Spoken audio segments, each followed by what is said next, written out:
So many people say to me, why am I always going on about Israel? And why is Israel so important to you? To answer those kind of questions, I need to go back to the time when I was a child.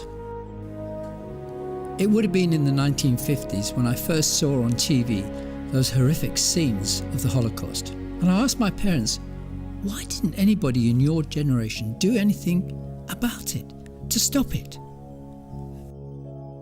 By the age of 14, I lost my father.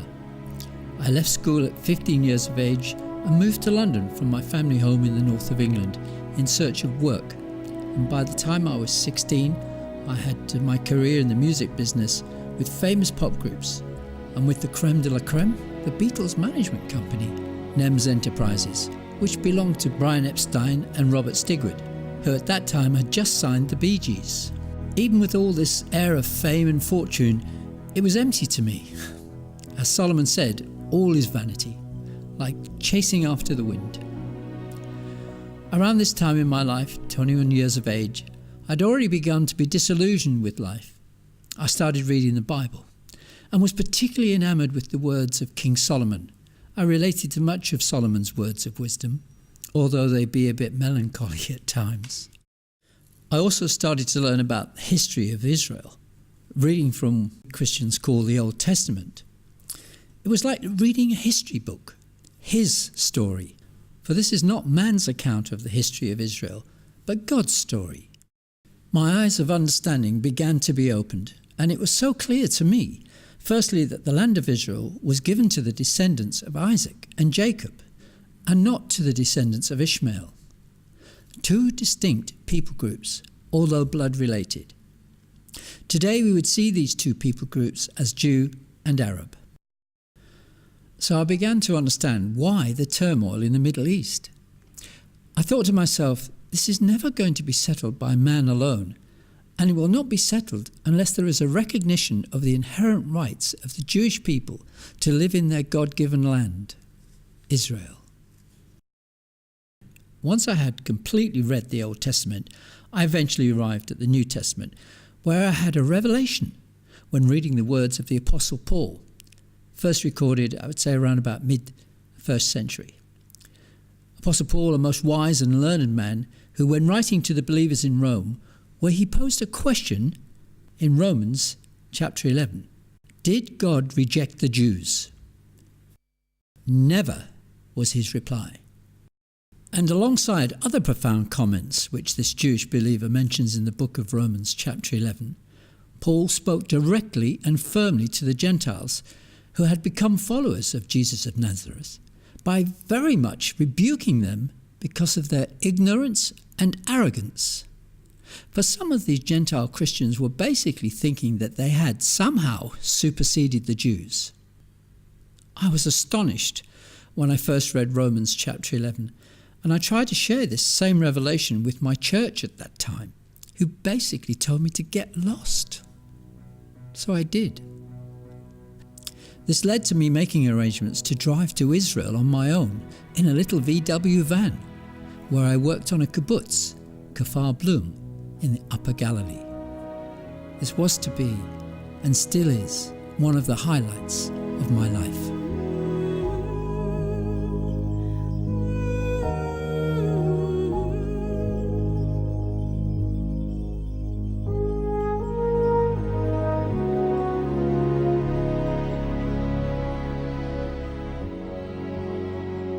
Well, having come from the UK where I had a very nice lifestyle, thank you very much, but that was all vanity, as Solomon said.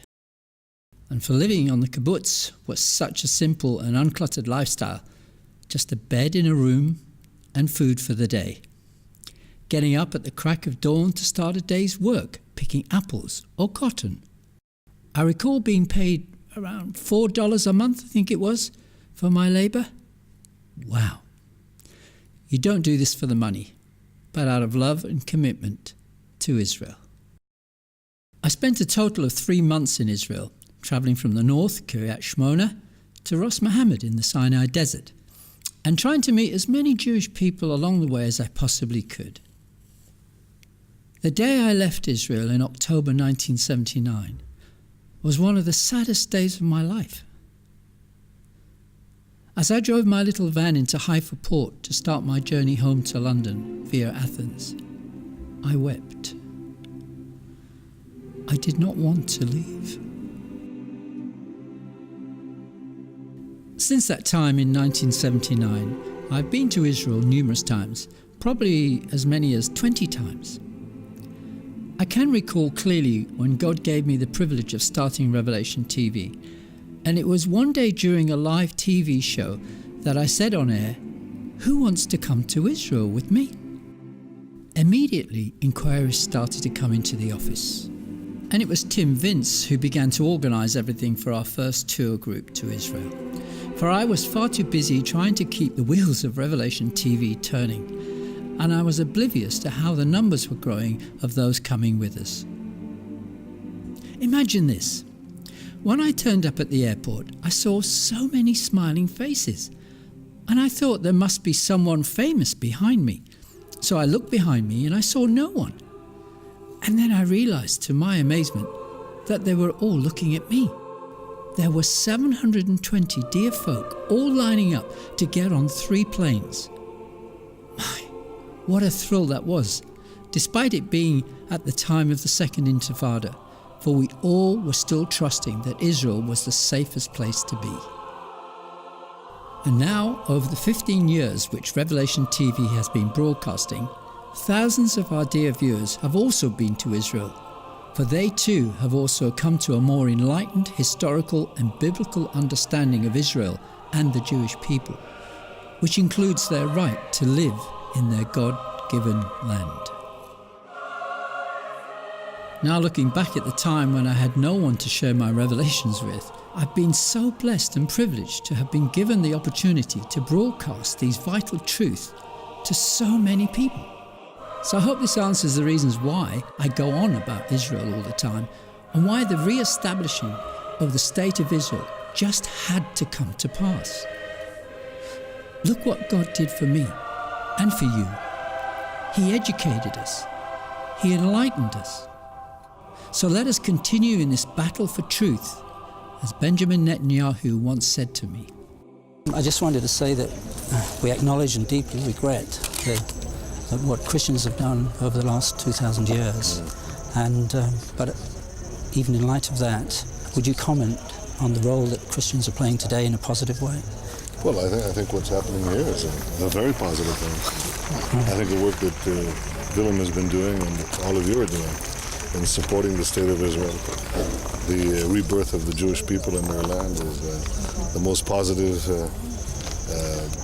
declamation of faith in our common heritage that Christians and Jews can do together. So I think it's very important. In order to continue in this positive role, which I'm very eager to see and participate in myself personally, what would you say to encourage us to look to the future and perhaps in a way that we can continue to help? Is there a new way perhaps?